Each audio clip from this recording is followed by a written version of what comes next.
this is Lisa from Mobile Tech Review, and today we're going to do a smackdown between two Samsung Ultrabooks. And in the end, it's going to tell you there's just no perfect world, really. If these guys could marry and have kids, it would be the best thing ever. But we've got the Samsung Series 7 Ultra here. That's an Ultrabook we reviewed a little over a month ago. Really nice aluminum chassis, full 1080p touchscreen display on that guy. And right here, the Samsung Series 9. This is the latest and greatest version of the Series 9. Also with the 1080p display, but not touch. A pound lighter. Not that the Series 7 is heavy at 3.5, 3.6 pounds, but this guy's 2.6 pounds and even skinnier. We're going to look at him now. Well, here's one of those funny smackdowns where no matter what, Samsung wins, don't they? Here we have it, the Samsung Series 7 Ultra. We first reviewed that about a month ago, and the latest generation of the Samsung Series 9. This is the 900X3E model, for those of you who are familiar with Samsung's model numbering, the latest generation with the slightly tweaked Ivy Bridge CPU, 2.0 gigahertz i7 in here, and you've got the full 1080p HD display. Now the Samsung Series 7 Ultra also has a full 1080p HD display. This guy has an IPS display, or Ultra, and this one unknown. I'm thinking it's an AFFS display, which is like IPS, maybe a little bit better. And either way, you're getting IPS-like viewing angles, incredible sharpness, some very nice contrast. But the big difference right here is touch versus non-touch. Samsung Series 7 Ultra has a glossy touchscreen. For those of you who say, hey, I want to use Windows 8 with the touchscreen, understandably, because, well, it's been designed to be easy to use like that. Samsung Series 7 Ultra is for you. Samsung Series 9 does not have a touchscreen still, but it has a matte display. Some of you won't get a true matte display on anything that's a touchscreen. So you get better perceived brightness. You don't have the glare. You have it's just a gorgeous looking machine. Happily, this is paired with a really excellent trackpad, so things like moving around even in the live tile UI are not too painful, but it's still not the same as touching the screen. Now, you know who you are. If you're one of those people who says, I don't want to reach over there and touch the screen, that's just, I don't do that. I spend most of my life in desktop world here in what looks like Windows 7 land. Well, you get the idea, then this could work out fine for you. So decision point number one. Second point is price. Samsung Series 7 Ultra sells for around $999 for the model that's right now exclusive to Best Buy, which is the only model you can get in the US. Gets a little bit more complicated when you talk about what you folks have overseas. You have more price points and you have some more options. Our Samsung Series 7 Ultra in the US has Intel HD 4000 integrated graphics, but overseas there is a low mid-range AMD Radeon dedicated graphics option as well. So there you have it. A little bit confusing, but we're going to go with the US specs since, well, we're in the US here, and that means Intel HD 4000 graphics. $999 gets you a Core i5 CPU, 4 gigs of RAM. And for the Samsung Series 9 with the 1080p display, you're looking at $1399, though most retailers right now are going down to $1299, so say $300 more. You're getting a Core i7, 2 gigahertz here, so a little bit faster, 4 gigs of DDR3 RAM, and a 128 gig SSD on both of these guys. Now, one thing that makes the Samsung Series 7 Ultra a little extra special in Ultrabook land is you can actually upgrade the RAM. It has 2 standard RAM slots, 2 standard DIMM slots. Again, that's for the US version with integrated graphics. If you get the dedicated graphics model, you only get 1 RAM slot for upgrades, and some RAM is soldered on the motherboard. So for those of you who really feel like you might need more memory, say you run virtual machines or you do a video editing, then that's certainly compelling. And it's less expensive, too. Let me just say this. I know people get all worried about the RAM, and for those of you who are less technical and just think, maybe I need more RAM and I don't know why, you probably don't. When I'm running Ultrabooks with 4 gigs of RAM or full-size notebooks, I have Photoshop running, I have web browser with many tabs open, I have email running, I have a couple of other apps in the background, lightweight apps, and I can't exceed 4 gigs for the life of me.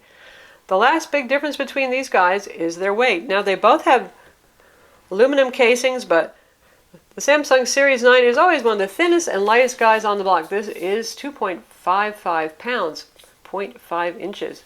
You can see it's just crazy, right? It's gorgeous. It's thin. It's sculpted. It's probably the nicest looking Ultrabook on the market. Samsung Series 7 Ultra is no slouch. It weighs about a pound more, though. You're talking about 3.5, 3.6 pounds right here.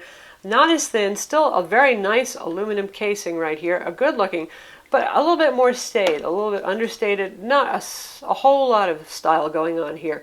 Quality looking components, well put together. Simple lines, no curve or anything going on here, no sculpting. So less fancy design, but still very nice high quality stuff. If we take a look at the ports over here, you can see Samsung Series 7 Ultra is going to win. If you're looking at something to be your primary machine, then you're going to want more ports. You don't want to have dongles, that kind of thing. It's going to win because look here. You get Ethernet, drop down little port. You don't see that too often on Ultrabooks. Full-size HDMI, not micro HDMI. No little dongles or special cables needed. Here's your USB 3.0 port right here. There's our combo headphone jack. That's our mini VGA. You'd have to get Samsung's $40 dongle to use that. The Samsung Series 9 has that as well too, for those of you who want a straight VGA adapter. Or you could just go and pick up a HDMI to VGA adapter yourself, unless you want to use both at once. This side here, we have two more USB 2.0 ports. Kind of wish one of those was 3.0 again, but it's not. And then we've got our SD card slot right here. On the Series 9, we've got, well, there's our charging port right here, USB 3.0 port. This is our micro HDMI port. And this is the Ethernet port, proprietary, but it comes with the little dongle adapter right here. So you get Ethernet with either machine.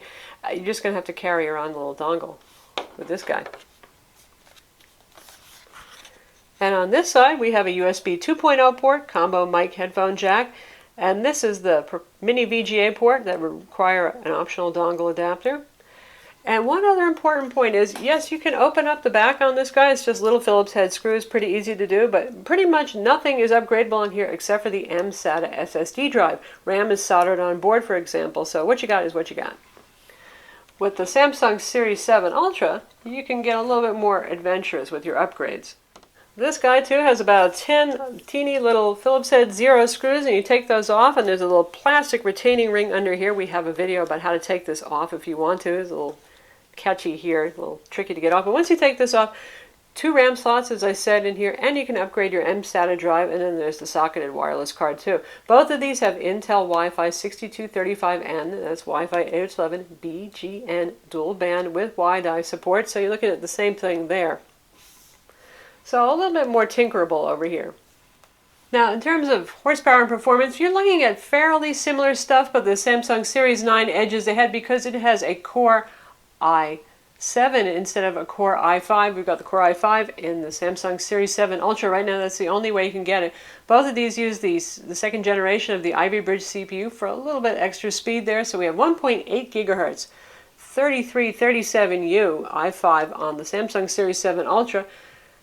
And on the Series 9, we have the 3537U Core i7 at 2 gigahertz, so a little bit of a speed bump on that. Both of these have that 128 gig SSD, and they both have 4 gigs of RAM. But I've upgraded the RAM in the Samsung Series 7 Ultra, which is this guy right here on our speed test score, so I have dual channel level performance for faster memory. And you can see what we've got here, 6.9 per processor on our Samsung Series 7 Ultra versus 7.1 on the Samsung Series 9. RAM, because I've upgraded to my dual channel configuration, memory is 7.4, really nice high number on the Samsung Series 7 Ultra, 5.9 on our Samsung Series 9. Graphics also enjoys a boost, as did a couple of firmware updates and software updates on the Samsung Series 7 Ultra because it's been on the market a bit longer. So our desktop graphics is 5.5. Now when I first got it, it was at 4.6. So going to dual channel and getting some software updates really made the difference. We're at 4.5 conversely on the Samsung Series 9. Now some software updates might tweak that a bit, but it's probably never going to achieve the same score for what synthetic benchmarks like the Windows Experience Index are actually worth.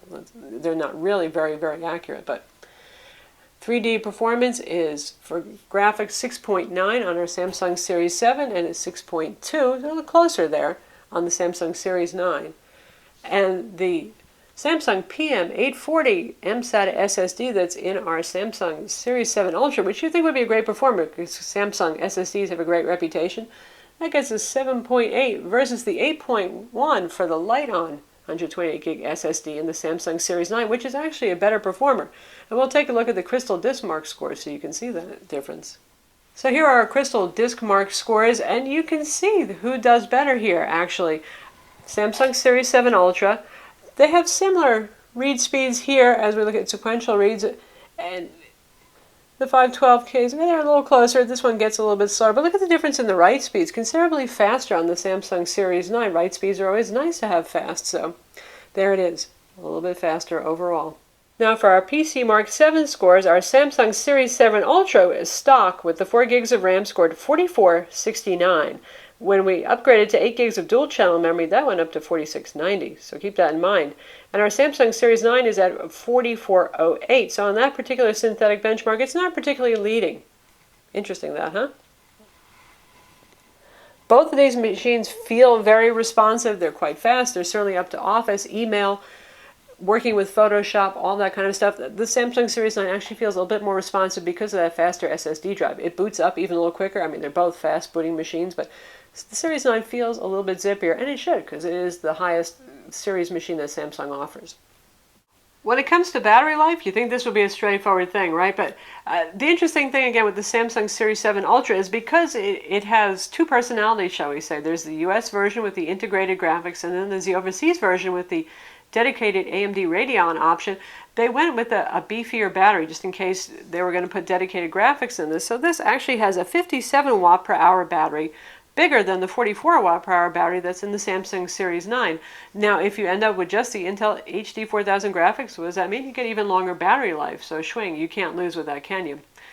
40 watt charger versus a 60 watt charger for the guy that has a little bit bigger battery. They're both very compact, so not much to talk about or worry about. They're a little bit bigger for the Samsung Series 7 Ultra charger, but still compact and small. We're still running our battery tests on our Samsung Series 9. But right now, it's actually looking like it may reach the 6-hour mark, which is pretty good for a machine that's excruciatingly thin like this. There's not so much room for a battery, and the Samsung Series 9 so far has not been a class leader for battery life in Ultrabooks, but I think it's going to hit 6 hours. Now, the Samsung Series 7 Ultra has no problem for me hitting the 6-hour mark, and sometimes going up to 6.5 hours, and that's with brightness set at 50%, not really toning it down any, and with Wi-Fi on, and mix of use, some streaming video, doing MS Office, doing email, doing web, that kind of thing. So I would give a little edge to the Samsung Series 7 Ultra for battery life, but the Series 9 is no slouch there. Both of these are the premium end of the line, so they both have backlit keyboards. They both have very large trackpads. I have to say that the trackpad on the Series 9, my God, it's perfection. It just always works for me. It's very responsive. The Samsung Series 7 Ultra is pretty good, but it's not wowzers. And that's okay because I can touch the screen too, so I can navigate that way, so it's not the end of the world for me. In terms of keyboard travel, well, they're both pretty shallow, but you're talking a little bit shallower on the Samsung Series 9 because it's skinny. Actually, I find both of them nice to type on. It's not like they feel great. They don't feel like a Lenovo ThinkPad awesome keyboard in terms of tactile feel and stuff, but it's amazing how well I can type on either of these. One thing I will give the Series 9 a big leg up for is just plain common sense usability. Look at that. Black keyboard, white masking, white backlighting. You can see that pretty easily in any lighting. Why Samsung keeps doing what they do with the Samsung Series 7, I don't know, which is, yeah, it's pretty, but here we have a silver keyboard with dark gray masking, so that's not going to stand out too well, even in good lighting. Yeah, yes, you can see it, but it's not super duper. And once you have the backlight coming on, and it's kind of in a dim room, not a totally dark room, the backlight can almost make it worse. I mean, because the key masking just blends into the color of the keys. Drives me a little bit nuts. Not a deal breaker for a lot of people, but still something to note. Give me a black keyboard, please, with white backlighting any day.